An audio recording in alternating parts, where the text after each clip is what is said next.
TV.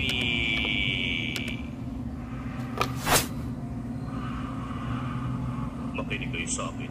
Grabe yung gandang palabas, guys. Paano kaya ginawa niya to? Ang kapangyarihan ng lugar na ito ay hindi ko nahawak pa.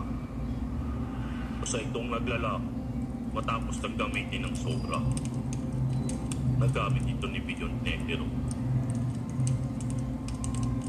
Kaya naman po sa itong maglalako kasama ng ibinigay ko kay Jake at babalik mismo ito sa mga lugar kung saan ito nanggaling. At Hindi pa nakasunod nito. ganun ang mangyayari. Alam ko I-search kung saan niyo lang. ito matatagpo. Kingkoy Anime TV. Pero Napakagandang palabas. sa napakalaking lugar ng dark content, Hunter x Hunter. aabutin tayo ng 1 taon o higit pa bago makolekta ulit ito. Depende pa ito kung matatalo pa natin ang mga malalakas na halimaw na makakaharap natin. Mga dampuhalang halimaw at talagang malalakas ito. Naiiba sila sa lahat. At ang pinaka nakakatakot sa lahat, ang makaharap ang mga Brion. Napakarami nila. Kung ikukumpara kay Beyond Nether, ay higit na mas malakas ang mga Brion.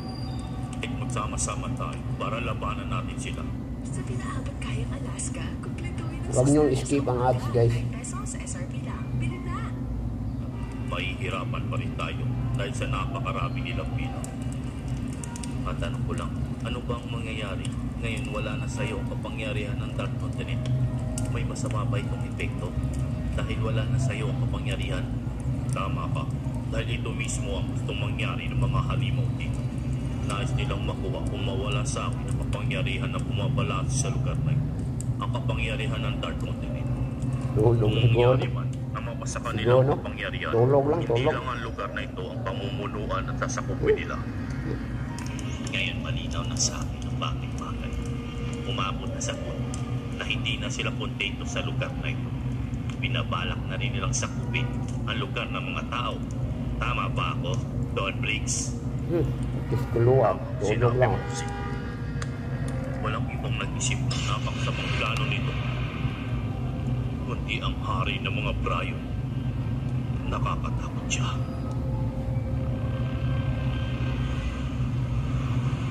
Tama-tama na ang lugar na ito para sa kanilang katapusan. Grabe ka. Sigurado ka bang lalaban ka mag-isa? Bakit hindi na lang natin sila labanan lahat? Nang sa ganun, matapos na. Makinig kayo sa akin. Kahit na anong mangyari, huwag kayong mangingialam sa laban. Matagal kong hinintay ang pagkakataon na ito. Ang grupong Phantom ay para sa akin. Bahala ka. Hindi na kita pipilitin. Basta kung may mangyari sa'yong masama, hindi ako magdadalawang isip na lumaban. Yun ang gagawin ko. Kahit ako mismo, yun din ang gagawin ko. Hindi ka nag-iisa, Rilorio. Rinig ko ang puso ni Kurapika. Walang halong takot at kaba. Ngayon ko lang napagtanto. Hindi rin pala biro kalaban ang may pulang mata na yan. Mag-iingat ka, Peyton. Gamit ang mga kadena niya. Siguradong hindi siya madaling kalaban. Napaghandaan niya ang pagkakataong ito, kaya malakas ang loob niya. Huwag kayong mag-alala. Tapusin ko agad ang laban na to. Nang sa ganun, maibawi ko na si Paco at si Umo. Ipaparanas ko sa kanya ng doble. Ginawa sa mga kasamahan natin. Dito muna tayo. Manood muna tayo sa laban nila. Kung sakaling alanganin, ikilos na tayo para tulungan sila at tatapusin natin may pulang mata at mga kasamahan niya. Mukhang magiging masaya din naman si Peyton, kaya hayaan muna natin siya. Tama ka. Nakikita ko kay Peyton. Nasasabik siyang labanan ang may pulang mata na yan. So okay na rin yun. Sayang naman, gusto ko sana silang paglaruan at pahirapan. Pwede naman natin sabihin agad kay Peyton yun na wag mo na silang tapusin. Handa ka na ba sa laban natin? Ibigay mo na agad ang lahat na makakaya mo. Dahil kung sakaling matapos kita, baka hindi mo pa nagamit ang lahat na makakaya mo at magsisi ka. Hindi ko na kailangang gawin pa yun. Sapat ng ilan para tapusin kita. Kaya humanda ka. Grabe ka.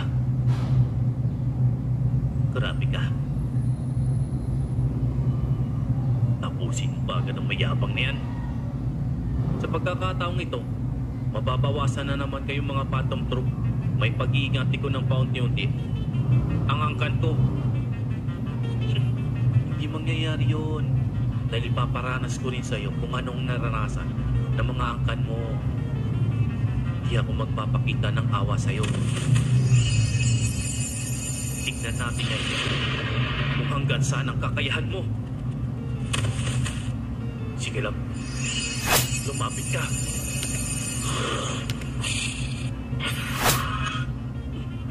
Mabilis siyang kumilos.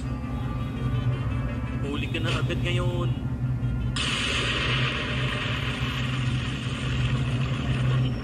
Akalain mo nga naman. Nakita mo pa pagkatake ko.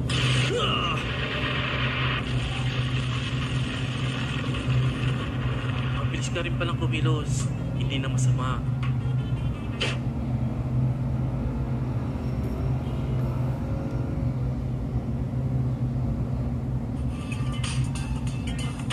Ads sa ads.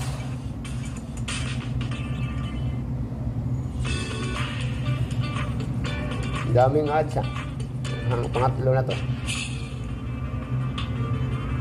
Sa tansya ko, hindi lang yun ang bilis na kaya niyang gawin. Kailangan ko maging alerto sa bawat pag-atake niya. Mukhang hindi kita basta-basta matatamaan sa ganun lamang. Inuulit ko, gawin mo na ang lahat na makakaya mo. Yun ay kung gusto pang tumagal ng kaunti sa mundong ito. Kaya gawin mo na.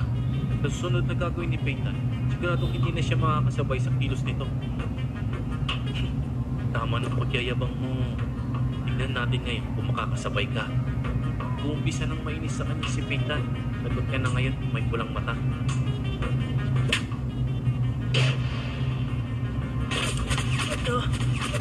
Ano naman ngayon ang gagawin ni Kurapika? Hindi ko na makita sa sobrang bilis. Mas mabilis ito sa inaasahan ko.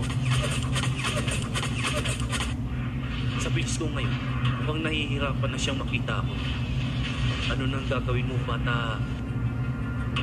Isa ako ninja, pero kahit ako, hindi ko kayang sabayan ang bilis niya. Kurapika. Kurapika, ano nang gagawin mo? Ngayon, tapos ka na sa gagawin ko. Wala ka nang magagawa pa.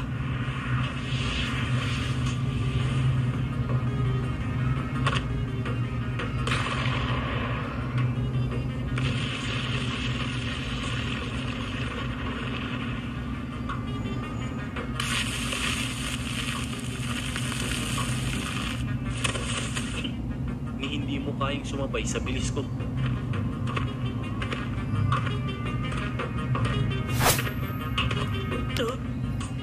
Paanong...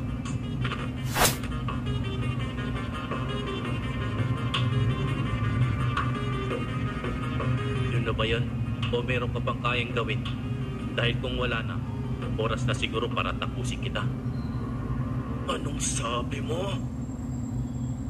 Ikaw? Umanda ka? Sinisigurado ko na ang iyong katapusan! Ano ito? Pakiramdam ko, para akong nahulog sa isang patibong. Di maaari.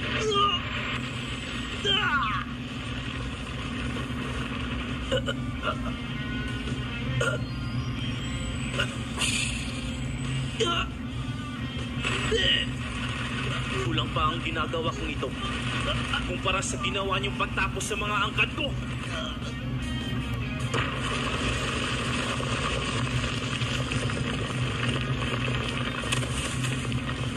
Yun lang pala ang kaya mong gawin. Dapat siguro ay tapusin na kita.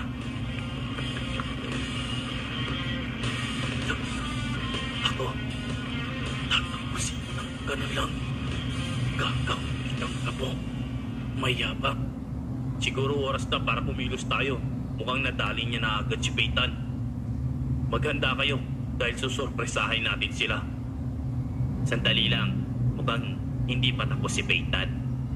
Ano mang mangyari, dyan lang kayo. hindi kayo pwedeng lumapit sa kanila. Tama, huwag kayong mangialam sa labanan nila. Nandito naman kami.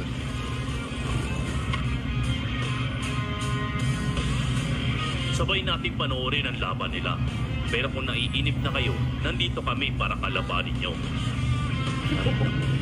Si Master, nagpapasikat na naman siya.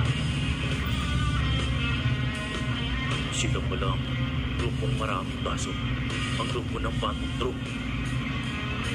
Ipinilit sa amin ni God na bantayan namin ang may pulang matanin at pati mga kasamahan niya. Kaya hindi kami papayag na masasaktan niyo sila. Ito. O di. Ang galing ah. Grabe, sobrang ganda guys. Kailan na. Kaya ang susunod nito. Grabe. So, i-search nyo lang to guys. Ano? King Koy Anime TV. Pag na-search nyo na, ano?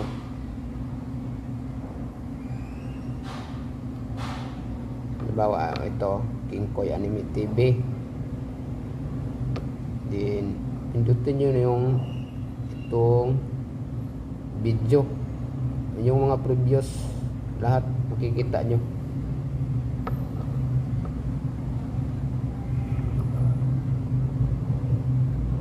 So, ito yung mga previous ah.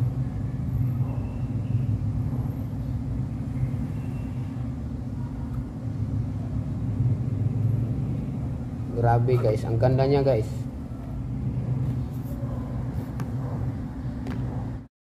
So sa mga hilig na King Koy Anime TV, search nyo lang. Kasi grabe ang ganda guys, palabas niya. Kaso tagal lang ang yung sunod na upload niya kasi sabi niya hirap daw mag-drawing. So hintay na lang talaga tayo guys. Kasi King Koy naman talaga yung mukha natin.